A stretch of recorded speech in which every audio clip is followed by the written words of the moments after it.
Hello friend, आप सभी का इस न्यू डायमंड कोचिंग क्लासेज में हार्दिक स्वागत है।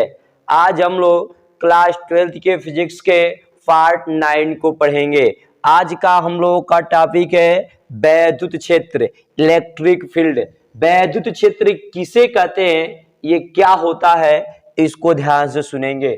चलिए इसको समझते हैं। वैद्युत क्षेत्र होता क्या है। जैसे हम कह दें कि एक प्लस क्यू आवेश है, इस प्लस क्यू आवेश के चारों तरफ का अगर एक हम क्षेत्र ले ले और इस क्षेत्र में हम क्या कर दे, अगर दूसरा कोई भी आवेश लाते हैं तो अगर ये वैद्युत बल अनुभव करता है तो वही हमारा क्या कहलाता है, वैद्युत क्षेत्र। यानी कहने का मतलब यह है कि इस आवेश का प्रभाव जहां तक होगा उसी को हम लोग क्या कहेंगे, वैद्युत क्षेत्र। यानी इसका प्रभाव, यानी जहां तक अपना ये प्रभाव डाल सकता है वही क्या कहलाएंगे, वैद्युत क्षेत्र कहेंगे। इसी को अपने सरल भाषा में क्या कर सकते हैं, कह सकते हैं किसी आवेश के चारों तरफ का वह संपूर्ण क्षेत्र जिसमें कोई दूसरा आवेश लाने पर वैद्युत बल का अनुभव किया जा सके, उस संपूर्ण क्षेत्र को वैद्युत क्षेत्र कहते हैं। अब वैद्युत क्षेत्र को हम लोग ज्ञात कैसे करते हैं, वैद्युत क्षेत्र कैसे पता चलता है, ध्यान सुनिए। इसके लिए हम क्या करते हैं, एक बहुत ही छोटा आवेश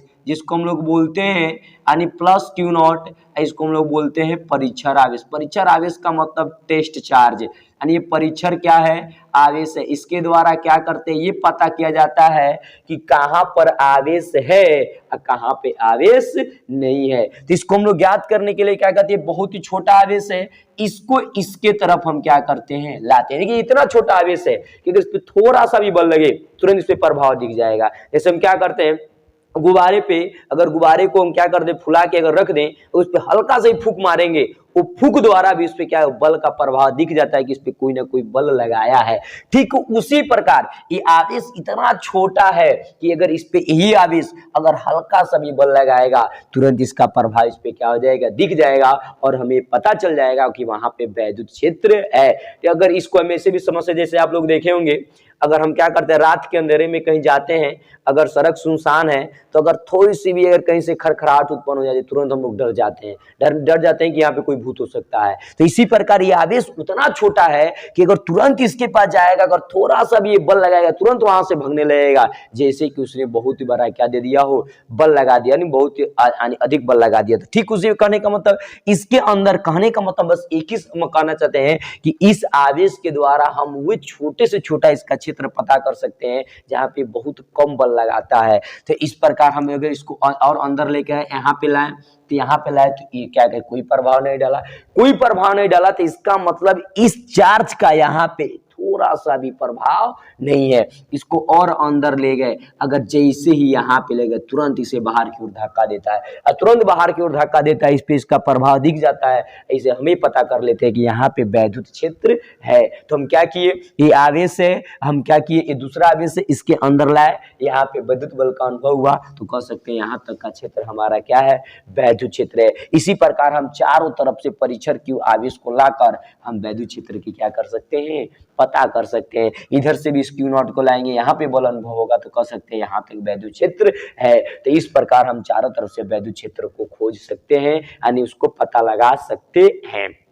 तो इसी को हम अपनी भाषा में क्या लिखेंगे, अपनी भाषा में लिखेंगे किसी आवेश के चारों तरफ का वह संपूर्ण क्षेत्र जिसमें कोई दूसरा आवेश लाने पर वैद्युत बल का अनुभव किया जा सके, उस संपूर्ण क्षेत्र को क्या कहते हैं, वैद्युत क्षेत्र कहते हैं। आई होप आप लोगों को अच्छे से समझ में आया होगा। फिर भी अगर आपको समझ में नहीं आता है तो कमेंट बॉक्स में कमेंट करके। अब हम लोग का नेक्स्ट टॉपिक है वैद्युत क्षेत्र की तीव्रता। वैद्युत क्षेत्र की तीव्रता क्या होती है, इसको हम लोग समझते हैं। तो चलिए स्टार्ट करते हैं। यहाँ पे एक हम ले लेते हैं प्लस क्यू आवेश, ये प्लस क्यू आवेश है। जब प्लस क्यू आवेश है तो इसके चारों ओर इसका क्या होगा, वैद्युत क्षेत्र होगा। तो ये इसका क्या है, वैद्युत क्षेत्र है। यहाँ पे एक बिंदु है, इस बिंदु का नाम हम क्या मान लेते हैं, ओ मान लेते हैं। और इसके अंदर हम कोई एक बिंदु क्या ले लेते हैं, मान लेते हैं यहाँ पे कोई एक बिंदु हम ले लेते हैं, पी ले लिए, कोई एक बिंदु पी ले लेते हैं। अब इसके बाहर देखिए, वैद्युत क्षेत्र के बाहर जो क्षेत्र होता है उसे हम अनंत कहते हैं। ये बाहर का क्षेत्र क्या है? अनंत, अनंत है। और यहाँ पे हम एक प्लस क्यू, अन्य प्लस क्यू नॉट एक आवेश ले, परीक्षण आवेश ले लिए। अब इस परीक्षण नॉट आवेश को हम अंदर लाएंगे। अगर यहाँ तक मान लो, यहाँ तक हम इसके अंदर लाए तो थोड़ा सा बल लगेगा। ये जैसे यहाँ पे आएंगे तुरंत इसे बाहर की ओर धक्का देगा, लेकिन इसके अंदर लाना है तो इसके विरुद्ध हमें क्या करना पड़ेगा? बल लगाना पड़ेगा। और बल लगाएंगे, यहाँ पे लाएंगे, थोड़ा और अधिक बल लगाना पड़ेगा। यानी जितना इसके अंदर उड़ जाएंगे उतना ही अधिक हमें क्या करना पड़ेगा? बल लगाना पड़ेगा। तो इस बिंदु तक, यानी इस बिंदु तक हमें लाना है, तो इस बिंदु तक लाने में जितना बल लगेगा वही बल क्या कहलाएगा? उस बिंदु पर वैद्युत क्षेत्र की क्या? तीव्रता। तो वैद्युत क्षेत्र की तीव्रता किसे कहेंगे? तो लिखेंगे यानी एकांक धन परिचर आवेश को अनंत से वैद्युत क्षेत्र के अंदर किसी बिंदु तक लाने में उस बिंदु पर वैद्युत क्षेत्र की क्या कहते हैं? तीव्रता कहते हैं। और वैद्युत क्षेत्र के अंदर एक बात याद रखेंगे, वैद्युत क्षेत्र के अंदर वैद्युत क्षेत्र की तीव्रता का मान अलग अलग होता है, क्योंकि अलग अलग बिंदुओं पर वैद्युत परीक्षण आवेश को लाने में अलग अलग बल कार्य करता है। जैसे यहाँ पे थोड़ा कम बल, अगर इस यहाँ पे बल लगाना हो तो यहाँ पे क्या करना पड़ेगा? और अधिक बल लगा के तब इसके पास क्या करना पड़ेगा? लाना पड़ेगा। यानी कह सकते हैं अलग अलग बिंदु पे इसके द्वारा लगाया गया बल का मान क्या होता है? अलग अलग होता है। जब बल का मान अलग होगा तो कह सकते हैं वैद्युत क्षेत्र की तीव्रता का मान क्या होता है? अलग अलग होता है। तो एक शब्द में हम क्या जाने, ध्यान समझिएगा। कोई पूछे वैद्युत क्षेत्र की तीव्रता क्या, तो बस सोचिए ये परीक्षण क्यू आवेश है, ये परीक्षण टेस्ट चार्ज है, इसको हम अनंत से उठाते हैं, वैद्युत क्षेत्र के अंदर किसी भी बिंदु पर लाएंगे और उस बिंदु पर लाने में जितना बल लगेगा वही बल क्या कहलाएगा? उस बिंदु पर वैद्युत क्षेत्र की क्या कहलाएगा? तीव्रता। तो इसको अपने भाषा में कैसे लिखेंगे?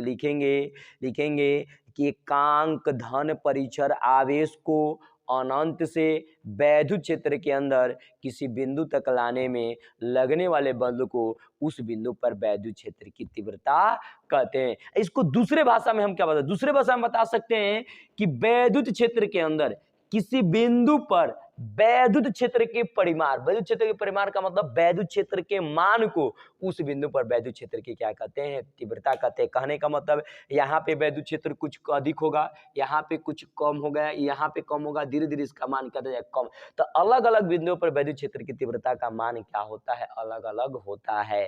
तो इस प्रकार हम लोग क्या पढ़े? वैद्युत क्षेत्र की तीव्रता। तो कोई पूछे वैद्युत क्षेत्र की तीव्रता किसे कहेंगे, तो आप ध्यान से इसको बता चुके हैं, आप लोग वहां से समझ लीजिए। अब चलिए इसके बाद हम कुछ और बातें जाने। मान लेते हैं एकांक धन परिचर आवेश क्या है? क्यू नॉट है। अब हम क्या करते हैं, इस पे ए बताओ लगने वाला बल क्या है? एफ। तो वैद्युत क्षेत्र की तीव्रता को हम प्रदर्शित करते हैं ई से। तो ई बराबर हमारा फार्मूला निकल सकते हैं, वैद्युत क्षेत्र की तीव्रता, वैद्युत क्षेत्र की तीव्रता बराबर क्या हो जाएगा? लगने वाला बल बटे में क्या? एकांक धन परिचर आवेश, धन परिचर आवेश। अब धन परिचर आवेश होगा। अब बता वैद्युत क्षेत्र की तीव्रता किससे दर्शाते हैं? ई से। लगने वाले बल को एफ से। इसको किससे प्रदर्शित करेंगे? क्यू नॉट से। तो यहाँ से ई इक्वल टू हमारा सूत्र क्या निकल के जाता है? एफ यानी एफ बटे में क्या? Q not. और इसी के साथ हम इसका यूनिट भी निकाल सकते हैं। वैद्युत क्षेत्र की तीव्रता का मात्रक यहाँ से निकाल सकते हैं, क्या है? एफ है। एफ का मात्रक क्या होता है? न्यूटन। आवेश है, आवेश का मात्रक क्या होता है?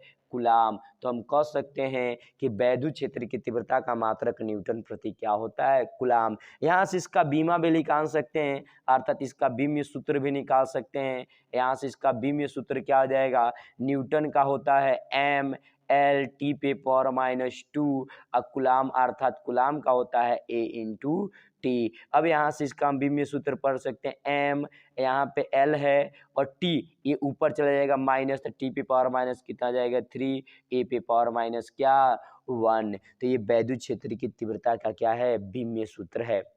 और क्या देखिए, वैद्युत क्षेत्र की तीव्रता एक सदिश राशि है। वैद्युत क्षेत्र की तीव्रता क्या है, सदिश राशि है, इसकी दिशा धनावेश से किधर होती है, ऋणावेश से होती है। अब इसके बाद धनावेश से किधर होती है, ऋणावेश की ओर होती है। तो आई होप आप लोगों को अच्छे से समझ में आए। एक बार इसको पुनः रिवीजन कर देते हैं। वैद्युत क्षेत्र की तीव्रता किसे कहेंगे, लिखेंगे एकांक धन परिचर आवेश को अनंत से वैद्युत क्षेत्र के अंदर किसी बिंदु तक लाने में जो बल कार्य करता है उस बिंदु पर वैद्युत क्षेत्र की तीव्रता कहते हैं। इसे ई से प्रदर्शित करते हैं। यहाँ पे इक्वल टू फार्मूला क्या आता है, F/में Q0, इसका मात्रक क्या न्यूटन प्रति कूलम, इसका बी में सूत्र यह निकल के आ जाता है और एक सदिश राशि है जिसकी दिशा क्या होती है, धनावेश से ऋणावेश की ओर होती है। तो आई होप आप लोगों को अच्छे समझ में आता होगा।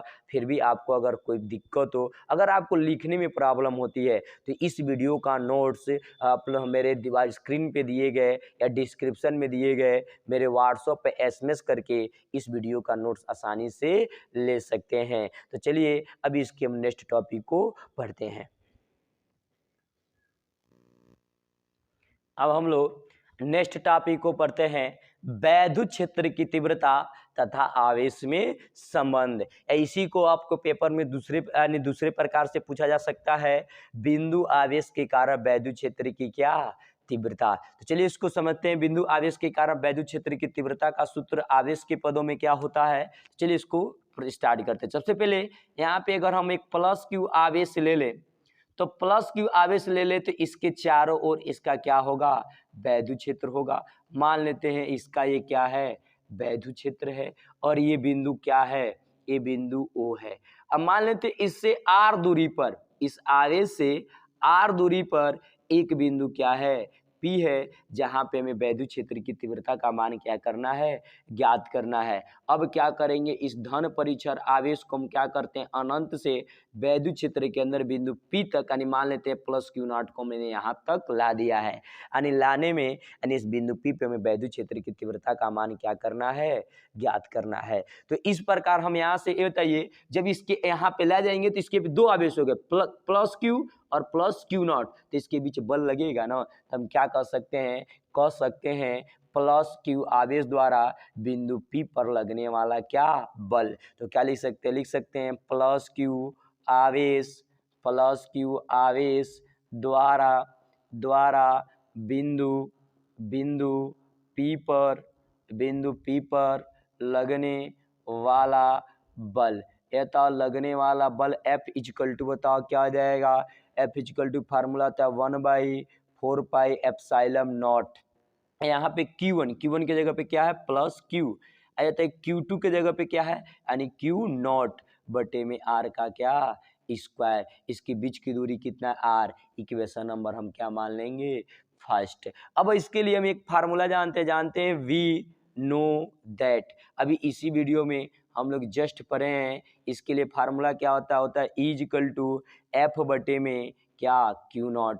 अब इस समीकरण 1 से F के जगह पे हमें पुट कर सकते हैं। तो क्या लिख देंगे समीकरण 1 से F का मान क्या करने पर, रखने पर, F का मान रखने पर। जब F का मान रख देंगे तो आप फार्मूला क्या आ जाएगा, इज इक्वल टू फार्मूला निकल के आ जाएगा 1/4 pi epsilon not Q into Q0 बटे में R का स्क्वायर। अब पूरे का बट्टा क्या है, Q0, तो Q0 से Q0 क्या आ जाएगा, कैंसिल। तो यहाँ से इसका मान क्या आ सकता है, इज इक्वल टू आ सकता है 1/4 पाई एप्सिलॉन नॉट Q बटे में R का क्या, स्क्वायर। तो ये क्या हो गया, आवेश और वैद्युत क्षेत्र की तीव्रता में संबंध, या बिंदु आवेश के कारण किसी बिंदु पर वैद्युत क्षेत्र की तीव्रता। तो आई होप आप लोगों के अच्छे से समझ में आया होगा।